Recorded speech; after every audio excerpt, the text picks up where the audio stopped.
अस्सलाम वालेकुम वरहमतुल्लाहि वबरकात औज़ुबिल्लाहि मिनश शैतानिर रजीम बिस्मिल्लाहिर रहमानिर रहीम।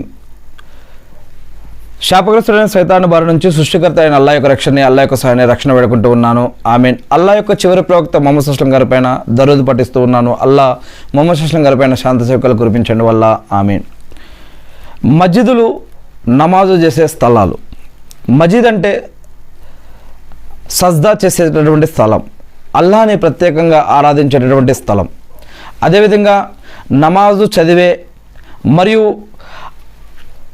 అంటే అల్లాహ్ను ఆరాధించే స్థలాన్ని కూడా మస్జిద్ అని అంటారు. భూమిపై ఎక్కడైనా నమాజ్ చదవచ్చు అని ఇస్లాంలో చెప్పడం జరుగుతుంది. అయితే 7 రకాల స్థలాలలో నమాజు చదవటం నిషిద్ధం అని చెప్పడం జరిగింది. 7 రకాల స్థలాలలో నమాజ్ చేయకూడదు. అదేంటో మనం ఇంతకుముందు తెలుగు బుఖారీలో చెప్పుకోవడం జరిగింది.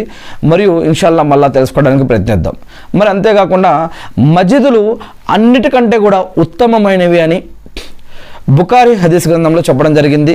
అంతేకాకుండా ప్రవక్త ముహమ్మద్ సల్లల్లాహు అలైహి వసల్లం గారు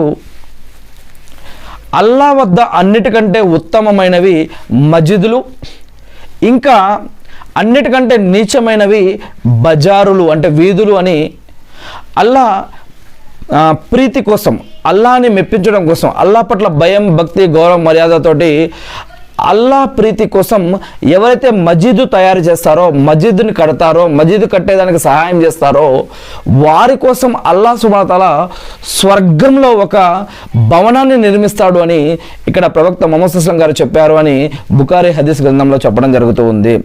అన్నిటికంటే ముందు నిర్మించబడినటువంటి మస్జిద్ కాబా అంటే సౌదీ అరేబియాలో మక్కాలో ఉన్నటువంటి మరి కాబా అనేటటువంటి మస్జిద్ మొట్టమొదటిగా నిర్మించబడింది అని, దీని తర్వాత 40 సంవత్సరాల తర్వాత 40 సంవత్సరాల తర్వాత బైతుల్ ముఖద్దస్ అనేటటువంటి మస్జిద్ నిర్మించబడింది అని, ఇంటిలో చదివే నమాజ్ కంటే కూడా, ఇంటి దగ్గర చదివే నమాజ్ కంటే కూడా సామూహికంగా మస్జిద్లో ఇమాము వెనుక ముక్తదీలతో పాటు, ముసల్లీలతో పాటు, జమాతుతో పాటు ఎవరైతే కలిసి నమాజు చదువుతారో, ఇంటిలో కాకుండా మస్జిద్కి వెళ్ళి ఎవరైతే నమాజ్ చదువుతారో వారికి 25 రెట్లు, ఎన్ని రెట్లు?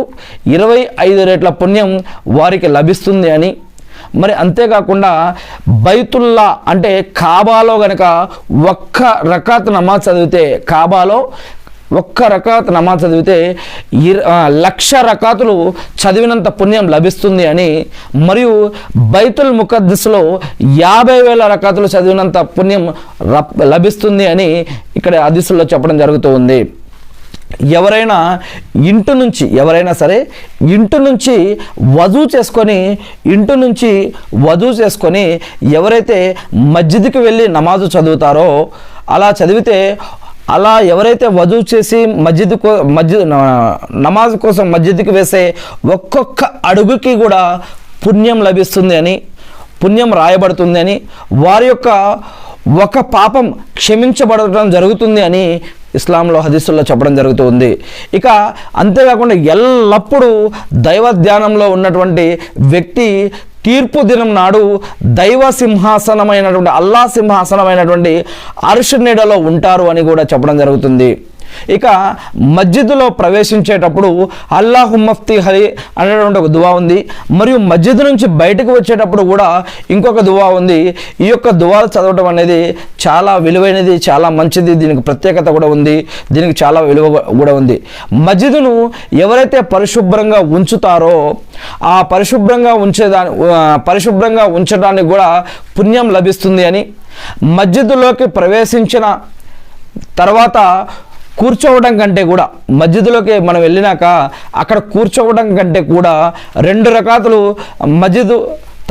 అంటే మస్జిద్కి సంబంధించినటువంటి ఒక నమాజ్ ఉంటుంది, 2 రకాతులు. అది చదవడం, ఇంకా అది చదివిన తర్వాత మనం కూర్చోవడం మంచిది. మస్జిద్లోకి వెళ్ళిన తర్వాత 2 రకాతులు నమాజ్ చదువుకొని దాని తర్వాత మనం కూర్చోవడం మంచిది. మరి ఇక అంతేకాకుండా దీనిని తయ్యతుల్ మస్జిద్ అని అంటారు. ఈ నమాజ్ని తయ్యతుల్ నమాజ్ అని కూడా అంటారు. దాని తర్వాత మస్జిద్లోకి వెళ్ళేటప్పుడు మనం కొన్ని విషయాలు చేయకుండా ఉంటే మంచిది. మస్జిద్కి వెళ్ళే ముందు మనం కొన్ని విషయాలు చేయకుండా ఉంటే మంచిది. ఈ విషయం మీరు హదీసులో కూడా చూడవచ్చు, దైవదూతలు లేదా దైవదూతలకి మస్జిద్లో దైవదూతలు ఉంటారు. ఈ యొక్క దైవదూతలకి పచ్చి వెల్లుల్లి లేదా తెల్ల వెల్లుల్లి లేదా ఉల్లిపాయ ఇటువంటి వాసన వారికి నచ్చదు. అందుకని మస్జిద్కి వెళ్ళేటప్పుడు ఇటువంటివి పచ్చి వెల్లుల్లి లేదా అల్లము లేదా ఉల్లిపాయ ఇటువంటి తిని వెళ్ళకుండా ఉంటే మంచిది అని చెప్పడం జరిగింది. అదే వెల్లుల్లి ఉల్లి అల్లము వీటి గురించే మనల్ని ఆపుతున్నారు. అవి తినవచ్చు, అవి హలాలే, కానీ మస్జిద్కి వెళ్ళే ముందు తినకుండా ఉంటే మంచిదని చెప్పడం జరుగుతుంది. అంతేగాని మస్జిద్ నుంచి బయటికి వెళ్ళిన తర్వాత అవి తినవచ్చు, కానీ వీటి వాసనే అక్కడ మస్జిద్లో రావటం మంచిది కాదని చెప్పడం జరుగుతుంటే మరి బీడీ, సిగరెట్టు, గుట్కా, తమ్మాకు, జరదా ఇవి తినడం ఇవి ఎంతవరకు మంచిది? మన ఆరోగ్యానికి మంచిది కాదు, సమాజానికి మంచిది కాదు, ఇంట్లో వారికి మంచిది కాదు. అలానే మనం మస్జిద్కు వెళ్తున్నాము, నమాజ్కు వెళ్తున్నాము, మన యొక్క నోటి నుంచి వచ్చే వాసన ఎలా ఉండాలి? మరి అల్లాతో మస్జిద్ అంటే మస్జిద్కి ఎందుకు వెళ్తున్నాం? అల్లాని ఆరాధించడానికి. అల్లాని ఆరాధించడానికి వెళ్తున్నాం అని అంటే దాని యొక్క అర్థం ఏంటి? మీరే అల్లాని పొగడటం కోసం, అల్లాని మన యొక్క పాపాలను క్షమించమని అడగడం కోసం, ఇంకా మనకి ఏం కావాలో అవి కావాలని అడగడం కోసం, మరియు మన పాపాలు క్షమించమని, మరియు మన కుటుంబ సభ్యుల కోసం, మన సమాజం కోసం ప్రార్థించడం కోసం, మరియు సైతాన్ నుంచి రక్షించమని అడగడం కోసం, మరియు మన స్వర్గంలో అత్యుత్తమ స్థానాలు పొందాలి, నరకం నుంచి రక్షించమని అల్లాని అడగడం కోసం, అల్లాని ప్రార్థించడం కోసం, అల్లాతో మాట్లాడటం కోసం, ఖురాన్ చదవడం కోసం, ఖురాన్ వినటం కోసం, నమాజ్ చేయడం కోసం, అల్లాని పట్ల భయం, భక్తి, గౌరవ మర్యాదతో ఉండడం కోసం మనం నమాజ్కి వెళ్తున్నాము. మరి అటువంటి మస్జిద్కి, అటువంటి నమాజ్కి వెళ్ళే ముందు ఈ యొక్క గుట్కా, తంబాకు, జర్దా, మరి సిగరెట్టు, ఈ అలవాట్లు, ఈ యొక్క వాసన, ఈ యొక్క నోటితోటి మనం అల్లా యొక్క పేరు తీసుకోవాలంటే మనకి సిగ్గు రాదా తమ్ముడు? సిగ్గు రాదా బ్రదర్? అల్లాహు అక్బర్, లా ఇలాహ ఇల్లల్లాహ్, అల్హమ్దులిల్లాహ్, సుబ్హాన్ అల్లా, అస్సలాము అలైకుం వరహమతుల్లాహి వబరకాతు. అల్లా అల్లా అల్లా అనే ఈ యొక్క నోటి నుంచి ఏదైతే అల్లా అనే పదం రావాలో, ఈ యొక్క అల్లా అనే పదం వచ్చే నోటిలో ఈ యొక్క సిగరెట్టు, గుట్కా, తంబాకు, జరదా, మద్యం ఇవన్నీ ఏంటి తమ్ముడు? ఇవి ఎంతవరకు సరైనది? అల్లా శరీరాన్ని పరిశుభ్రంగా ఉంచుకోమంటున్నాడు. ప్రతి నమాజ్కి ముందు 5 సార్లు వజూ చేయాలి, ప్రతిరోజు 5 సార్లు వజూ. మరియు ఖురాన్లో 74వ సూర 4-5 వాక్యంలో చెప్తున్నాడు, మన యొక్క శరీరాన్ని, మన యొక్క దుస్తులని, మన యొక్క ఇంటిని, మన యొక్క మాటలని అన్నీ కూడా పరిశుభ్రంగా నీట్గా ఉండాలని ఇస్లాం చెప్తూ ఉంది.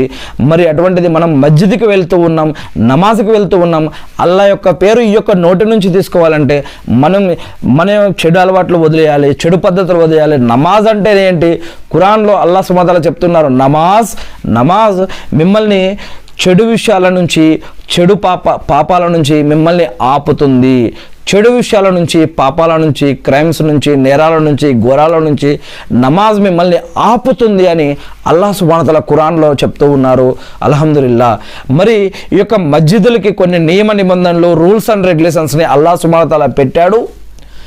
మరియు వాటి యొక్క వస్త్రాలు ఎలా ఉండాలి, మనం ఎలా మాట్లాడాలి, ఎలా ఉండాలి, అక్కడ సౌండ్ ఎలా మాట్లాడాలి, నోటి నుంచి వచ్చే సౌండ్ మస్జిద్లో ఎలా ఉండాలి, మరి అదబ్ అనేది ఎలా ఉండాలి, అఖ్లాక్ అనేది ఎలా ఉండాలి, ఇమాం యొక్క హక్కులు, మోజన్ యొక్క హక్కులు, సదర్ యొక్క హక్కులు, మస్జిద్ యొక్క హక్కులు, మరి ఆరాధన హక్కులు, జీవన పద్ధతుల హక్కులు అనేకం ఉన్నాయి.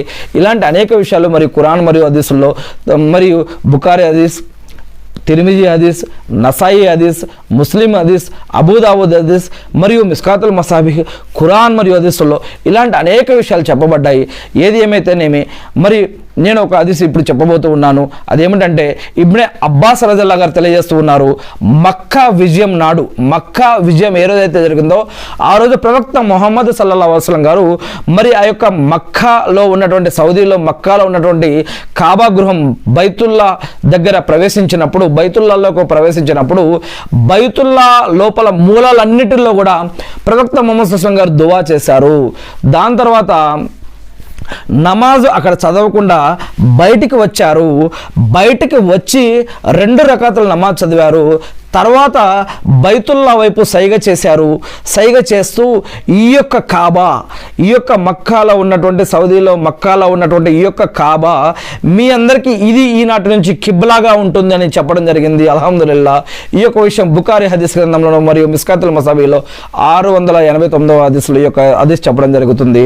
నేను సృష్టికర్త అయిన అల్లాహ్ని ప్రార్థిస్తూ ఉన్నాను. అల్లా నమాజ్ గురించి మరియు మస్జిద్ గురించి మరియు ఆరాధన మరియు జీవన పద్ధతుల గురించి ప్రవక్త ముహమ్మద్ సల్లల్లాహు అలైహి వసల్లం గారి ద్వారా మాకు ఏదైతే మీరు తెలిపారో, నేర్పారో వాటిని మేము తెలుసుకుని, నేర్చుకుని, అర్థం చేసుకుని, గుర్తుపెట్టుకుని వాటి ప్రకారం మేము జీవిస్తూ మిమ్మల్ని ఆరాధిస్తూ తెలియని ఇతర మా సోదరి సోదరులు తెలిపే భాగ్యాన్ని మాకు ప్రసాదించడం వల్ల ఆమీన్.